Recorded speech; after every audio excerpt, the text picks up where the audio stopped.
2. Hey everyone, it's Grim here. I'm giving this my first shot at doing a tarot deck review, and today we're going to be talking about the Tim Burton's The Nightmare Before Christmas tarot deck. So, I've been working with this one for a couple months. This is the front of the box, and the back. Inside, we have a guidebook, and the cards, and a little ribbon for easy access. For the cards, we have the 4 minor arcana are candles, needles, potions, and presents, taking the place of swords, pentacles, chalices, and I always forget the other one. But anyway, a couple things before we get started. These cards are fantastic, very flexible. I've been using these for months, and there's no noticeable damage, despite the fact that I am very vigorous with my shuffling of these. So yeah, all important things when dealing with tarot cards. So, I'm going to do a small reading just to kind of so you can kind of see what the feel of this deck is, at least this particular one that I have. And yeah, let's get into it.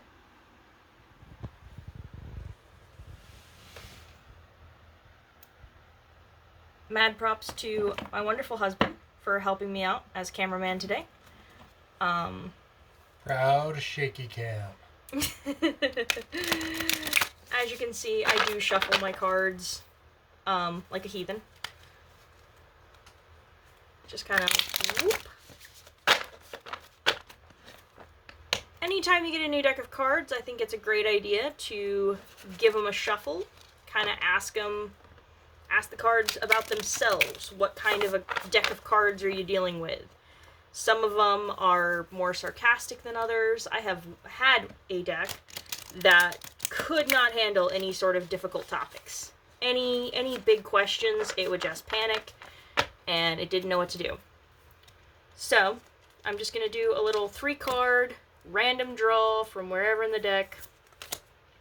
And I don't read reverses. I know maybe that's sacrilegious to some people, but I personally don't feel like the reverse of the card is that important.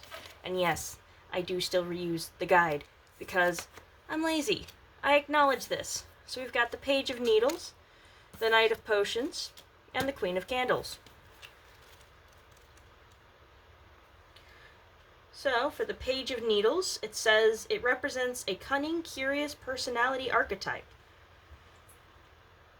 For the Knight of Potions, it says it's a graceful, effortlessly fluid figure who backs up his dreams with focused momentum and action. A revolutionary with a kind heart. It's here to encourage you to find your passions. And then for the Queen of Candles,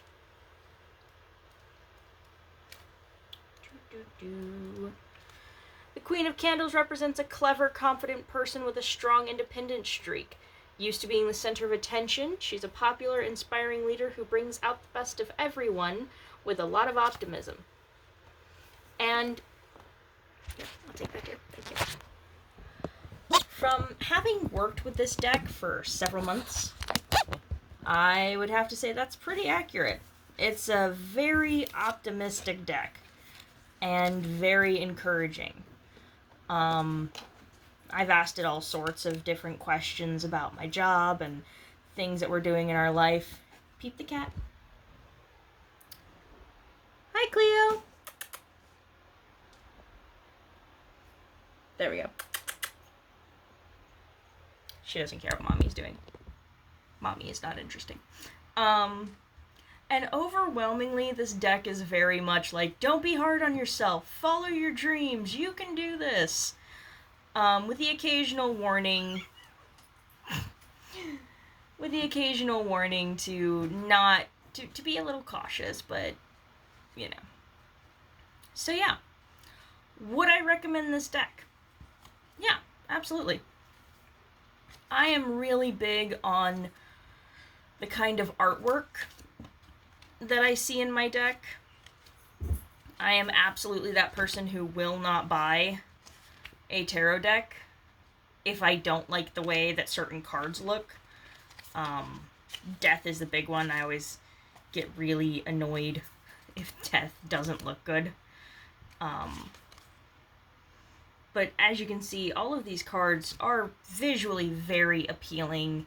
It is just dripping with Halloween, Nightmare Before Christmas, Tim Burton-y kind of style.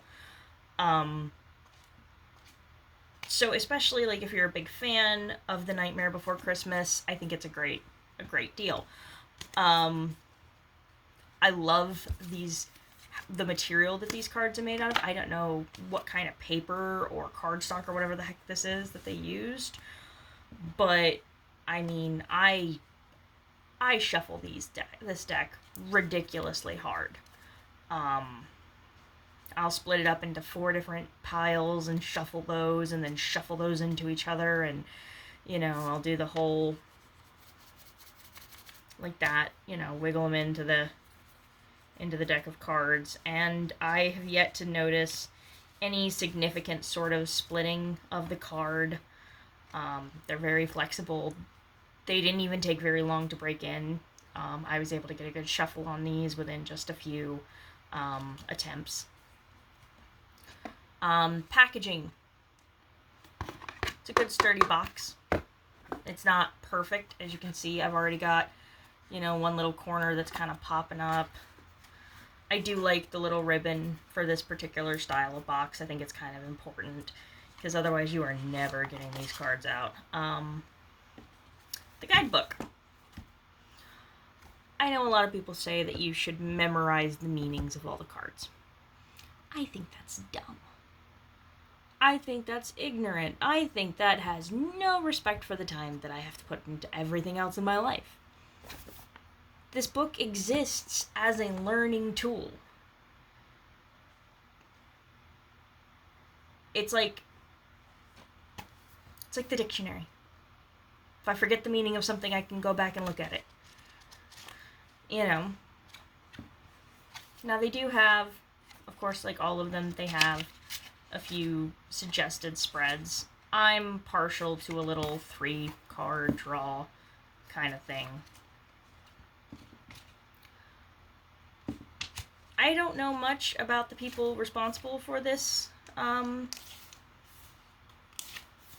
deck. Where is it? Here we go. Minerva Siegel is the author of this little book, and Abigail Larson. I do know Abigail Larson, actually. I have quite a few stickers of hers and would actually love to get a tattoo inspired by one of her designs. But as far as Minerva Siegel, I don't know much about her. Abigail Larson's art is absolutely gorgeous, and I can't say enough. You should absolutely check her work out. But yeah, so overall, I really like this deck. I think it's a lot of fun. I could see why people might not like it. It is very Nightmare Before Christmas, and as much as I personally love the Nightmare Before Christmas, I can definitely understand why people might not.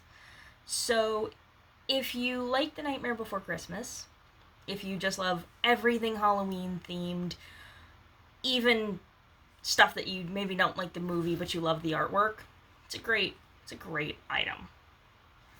As a deck of cards, I personally find mine to be very optimistic and very go get 'em, which is fine.